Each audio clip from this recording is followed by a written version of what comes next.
Hello and welcome to my tutorial on Spring MVC framework. Spring MVC is a powerful framework for building web applications in Java. In this tutorial, we'll cover the basics of Spring MVC and build a simple web application. First, let's start by discussing the Modal View Controller MVC architecture pattern.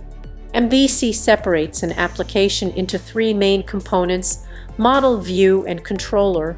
The model represents the data and business logic of an application. The view is responsible for presenting the data to the user. The controller handles the user input and interacts with the model and view. Spring MVC is built on top of the Spring framework and follows the MVC architecture pattern. Let's take a look at some of the main components of a Spring MVC application. The dispatcher servlet is the front controller of a Spring MVC application. Controllers handle the user input and send back the appropriate response. Views are responsible for rendering the HTML that is sent back to the user. The model contains the data that is passed between the controller and the view.